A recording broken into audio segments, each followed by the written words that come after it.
215 run का chase था। एक प्लेयर ने सिर्फ 23 बॉल्स में 65 रन बना दिए। फिर भी इंडिया 50 रन से मैच हार गया। तो सवाल यह है कि क्या टीम इंडिया टी20 क्रिकेट में इंडिविजुअल ब्रिलियंस पर ज्यादा डिपेंड कर रही है और टीम एफर्ट कहीं पीछे छूट रहा है? विशाखापट्टनम में जनवरी 28 की रात स्टेडियम पूरी तरह भरा हुआ था। क्राउड को पूरी उम्मीद थी कि इंडिया कमबैक करेगा और सीरीज को स्ट्रॉन्ग फिनिश देगा। लेकिन जैसे जैसे मैच आगे बढ़ा, ये क्लियर होता चला गया कि न्यूजीलैंड ने इस मैच में प्रेशर सिचुएशंस को इंडिया से बेहतर तरीके से हैंडल किया। टॉस के बाद न्यूजीलैंड ने बैटिंग चूज की और पहले ओवर से ही इंडियन बॉलर्स पर प्रेशर बनाना शुरू कर दिया। टिम सिफॉर्ट ने क्रीज पर आते ही इंटेंट दिखा दिया। कोई वेटिंग पीरियड नहीं, कोई रिस्पेक्ट फेज नहीं। अर्शदीप सिंह के एक ओवर में 3 लगातार बाउंड्रीज निकली, चाहे एजेस के थ्रू हो या परफेक्ट टाइमिंग के साथ। हर्षित राणा के अगेंस्ट लॉन्ग ऑन के ऊपर से मारा गया 6 एक क्लियर सिग्नल था कि न्यूजीलैंड डिफेंसिव मोड में नहीं है। अगले ओवर्स में सिफर्ट ने जसप्रीत बुमराह जैसे एक्सपीरियंस्ड बॉलर को भी साइड स्क्रीन के ऊपर से 6 मारा। सिर्फ शॉट से नहीं, सिफर्ट का कॉन्फिडेंस और बॉडी लैंग्वेज भी इंडियन बॉलर्स पर भारी पड़ रही थी।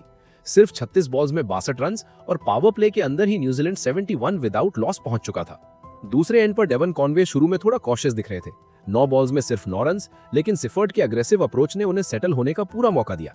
जैसे ही कॉनवे ने अपनी टाइमिंग पकड़ी, उन्होंने रवि बिश्नोई के ओवर में लॉफ्टेड शॉट, स्क्वायर कट और स्लॉग स्वीप जैसे शॉट्स खेल के दिखाए। अगले 13 बॉल्स में कॉनवे ने 35 रन बना दिए। ओपनिंग पार्टनरशिप 100 रन के पार पहुंच चुकी थी और ऐसा लग रहा था कि न्यूजीलैंड का स्कोर 230 या उससे भी ऊपर जा सकता है। इंडिया ने मिडिल ओवर्स में थोड़ी डिसिप्लिन के साथ बॉलिंग की। कुलदीप यादव ने कॉनवे को डीप कवर पर पकड़वाकर ओपनिंग स्टैंड को तोड़ दिया।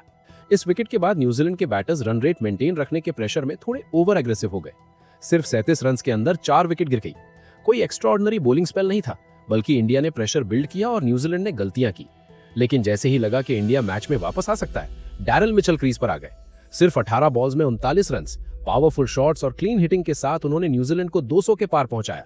इंडिया के सामने फाइनल टारगेट सेट हुआ 216 रन। इंडिया की इनिंग्स का स्टार्ट बिल्कुल उल्टा रहा। फर्स्ट बॉल पर अभिषेक शर्मा आउट हो गए और स्टेडियम में अचानक सन्नाटा छा गया। अगले ही ओवर में सूर्य कुमार यादव का सॉफ्ट पुश और जेकब डफी का sharp return catch. Score board पर सिर्फ 9 for 2 लिखा हुआ था और प्रेशर तुरंत इंडिया के ऊपर आ गया। ईशान किशन इंजर्ड थे, इसलिए एक्सपेक्टेशन थी कि टॉप ऑर्डर ज्यादा रिस्पॉन्सिबिलिटी लेगा। रिंकू सिंह और संजू सैमसन ने थोड़ी देर तक इनिंग्स को संभालने की कोशिश की।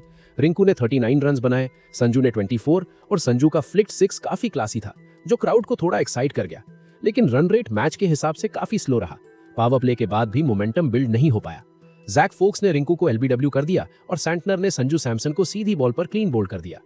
हार्दिक पांड्या से ऐसे मोमेंट्स में गेम चेंजिंग कंट्रीब्यूशन की उम्मीद होती है, लेकिन इस मैच में उनका इंपैक्ट लिमिटेड ही रहा। 11 ओवर्स के अंदर स्कोर 82 for 5 हो चुका था और रिक्वायर्ड रन रेट 14 से ऊपर चला गया। इस पॉइंट पर चेस काफी मुश्किल दिखने लगा, लेकिन मैच अभी पूरी तरह खत्म नहीं हुआ था। इसी प्रेशर सिचुएशन में शिवम डुबे क्रीज पर आए और मैच का सबसे एक्साइटिंग फेज शुरू हुआ। डुबे ने बिल्कुल फियरलेस बैटिंग की। स्कोरबोर्ड, आस्किंग रेट या मैच सिचुएशन, किसी का भी उन पर कोई प्रेशर दिखाई नहीं दिया। इस सोडी के एक ओवर में 29 रन आए, जिसमें 4s और 6s की लगातार बारिश हुई। डीआरएस से बचने के बाद डुबे और भी ज्यादा कॉन्फिडेंट दिख रहे थे। सिर्फ 15 बॉल्स में उन्होंने अपना 50 कंप्लीट किया और एक मोमेंट के लिए लगा कि मैच फिर से इंडिया के फेवर में जा सकता है। लेकिन टी20 क्रिकेट में कंसिस्टेंसी और पार्टनरशिप बहुत जरूरी होती है।